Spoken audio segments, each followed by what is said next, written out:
magambo Donald Trump yatangaje kuri Iran mu nama y'umuryango wo gutabarana na OTAN yaberaga muri Turukiya, yongeye kugaragaza ko ibiganiro ibihugu biri kugirana bigifite inzira ndende kugira ngo bitange umusaruro, uko yavuze nka perezida w'igihugu gikomeye kurusha ibindi ku isi, Leta Zunze Ubumwe za Amerika, ariko nanone gihanganye n'ikindi gihugu gikomeye mu buryo bwacyo birenze ibyo abantu benshi babonesha amaso.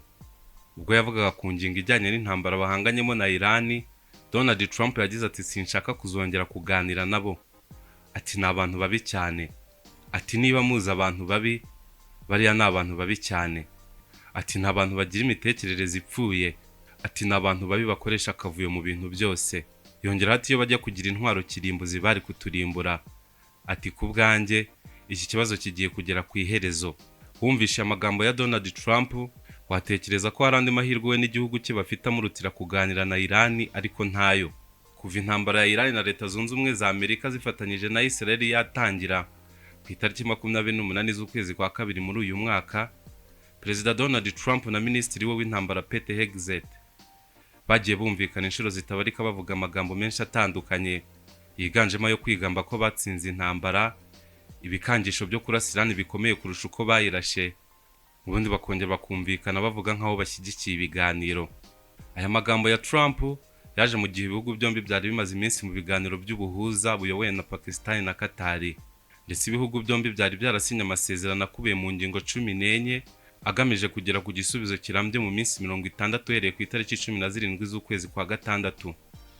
Agahenge bari barashyize ariko ntikarambye kuko kuva ejo kuwa gatatu Leta Zunze Ubumwe za Amerika zavuze ko ako gahenge gahagaze kubera ko igisirikare cya Iran cyarashe ku mato atatu yashakaga kunyura mu muhora wa Hormuz kuwa kabiri w'iki cyumweru.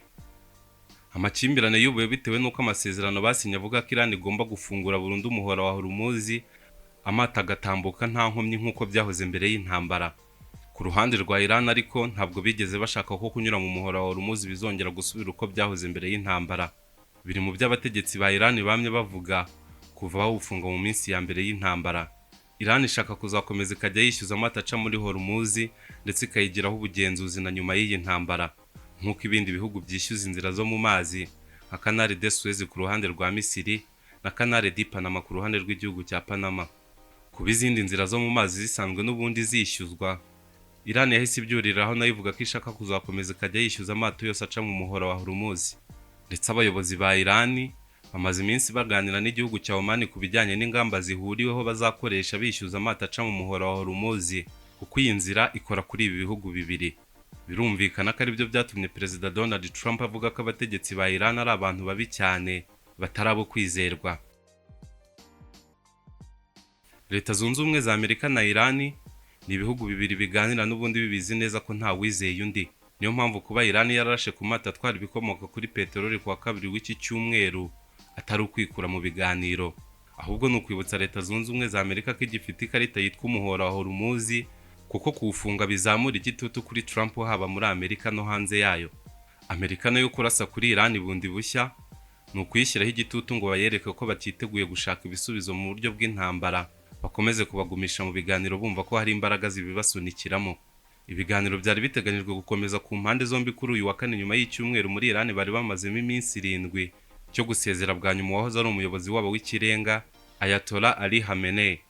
Ku ruhande rw'abahuza, Minisiteri y'Ububanyi n'Amahanga ya Qatar yavuze ko Minisitiri w'Intebe Sheikh Mohammed bin Abdurrahman Al Thani aganiriye na mugenzi we wa Iran Abbas Araghchi, ngo yamubwiye ko ibikorwa bya Iran byo kurasa ku mato yageragezaga kunyura mu muhora wa Hormuz kuwa kabiri w'iki cyumweru ari urucantege, kandi ko bishobora kuburizamo icyizere impande zombi zari zimaze kugirirana n'umuhate wo kugarura amahoro mu karere bari bamazemo iminsi. Impande zombi kandi zikomeje guterana amagambo, aho Perezida Donald Trump avuga ko kuganira na Iran ari uguta igihe, ahubwo ko bajya bumvishwa no kubarasa gusa. Ariko no ku ruhande rwa Iran, Mohamed Bagheri Gharibaf uvugira inteko ishinga amategeko akaba n'umwe mu ntumwa zihagararira Iran mu biganiro irimo na Leta Zunze Ubumwe za Amerika, yavuze ko bibabaje kuba Amerika itari igisomo ngo imenye ko buri uko izajya ibarasa nayo inyungu zayo mu karere zizajya ziraswaho. Naho Minisitiri w'Ububanyi n'Amahanga wungirije Kazem Gharibabad nawe yasubije Trump mu butumwa yanyujije ku rukuta rwa X, yavuze ko amagambo ya Donald Trump agaragaza ko nawe yiyemera ko politiki ya Leta Zunze Ubumwe za Amerika yo gukoresha imbaraga, ibihano n'ibikangisho bimaze imyaka bidashobora gupfukamisha igihugu cya Iran, Ati kuvugana n'umunyabyaha w'umwicanyi Trump bisaba kuvuga ururimi rwe bwite kuko yumva ururimi rw'imbaraga kurusha ibindi byose. Nubwo Trump yavuze ko ibiganiro byahagaze ndetse n'indege z'intambara za Leta Zunze Ubumwe za Amerika zikongera kurasa muri Iran nayo ikarasa kuri Kuwait, Qatar na Bahrain mu kwihimura, ntabwo bivuze ko ibihugu byombi byahisemo intambara nk'uburyo bwo gukemura ikibazo. Icyo Iran ikeneye ni ukwerekana ko ititeguye kongera kureka amato ngo yongere guca mu muhora wa Hormuz ku buntu nk'uko byahoze mbere y'intambara. Leta Zunze Ubumwe za Amerika nazo zikaba zidashaka kugaragara nk'izateye isi yose kujya yishyura ikiguzi cyo kunyura mu muhora wa Hormuz, uko mbere y'uko Amerika itera intambara kuri Iran uwo muhora wari ufunguye kuri bose kandi ku buntu. Amakuru ava mu bihugu by'abahuza mu biganiro bya Iran na Leta Zunze Ubumwe za Amerika yemeza ko n'ubundi ibihugu byombi bisanzwe biganira mu mwuka wo gushyamirana gukabije, ariko bikagendana no ku bihugu byombi byizerana ku kigero cyenda kungana na 0%. Iran nk'igihugu cy'abanyabwenge kandi babizi ko imbaraga za gisirikare batazinganya na Leta Zunze Ubumwe za Amerika, bashaka kwereka Amerika n'isi yose ko nubwo batakwemererwa gukora intwaro kirimbuzi, ariko kugenzura umuhoro ucamo 20% by'amavuta akenerwa ku isi yose bishobora kuyibera intwaro ikomeye kandi yoroshye kuyitunga kurusha ubushobozi bwa Iran bwo kugerageza gukora intwaro kirimbuzi. Uyu muhora wa Hormuz ni ikintu Iran ishyizeho umutima cyane ku buryo yemeye kurenga ku masezerano yasinye ubwayo yo kutabuza amato gutambuka mu minsi 60, kandi bizwi neza ko ayo masezerano asinywa harimo ingingo nyinshi zihengamiye kuri Iran. Aha twavugamo nko gukurirwa ibihano by'ubukungu yari imaranye imyaka, guhabwa amafaranga yo gusana ibikorwa remezo byayo byangijwe n'intambara, no kubasha kugurisha ibikomoka kuri peteroli byayo mu mahanga. Izo nyungu zose Iran zibona nk'ibintu byanditse mu mpapuro, kandi irabizi neza ko Leta Zunze Ubumwe za Amerika na Israel batakwifata ngo bubaha amasezerano nta kintu na kimwe ufite kibibahatiriza, kuko bafite imbaraga nizo bakunda gukoresha kurusha amasezerano yanditse mu mpapuro. Ariko igihe cyose Iran yazaba ifite ubugenzuzi ku nzira yo mu mazi ya Hormuz, izaba ifite ubushobozi bwo guteza ihungabana rya buri kanya mu bukungu ku isi hose, ndetse no kubona amafaranga mu buryo buhoraho binyuze mu kwishyuza amata anyura muri Hormuz. Icyo guteza akavuyo ku isoko ry'ibikomoka kuri peteroli ariko ni Iran ibona nk'igihita kigira ingaruka kuri Leta Zunze Ubumwe za Amerika mu buryo butaziguye, ko agaciro k'amadolari yabo gashingiye ku bikomoka kuri peteroli.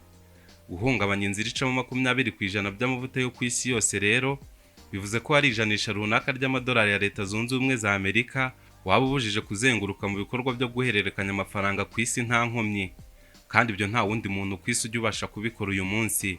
Iran rero ibyo irabizi, ni nayo mpamvu ishaka ko mu masezerano bageraho yose na Leta Zunze Ubumwe za Amerika igomba kuba ifite uburenganzira itabuzwa n'imitego y'amasezerano bwo kugira aho ikanda habasha kubabaza Leta Zunze Ubumwe za Amerika n'isi muri rusange mu gihe zaba ziyihindutse zikayirasa cyangwa ntizubahiriza amasezerano ya burundu bazasinya.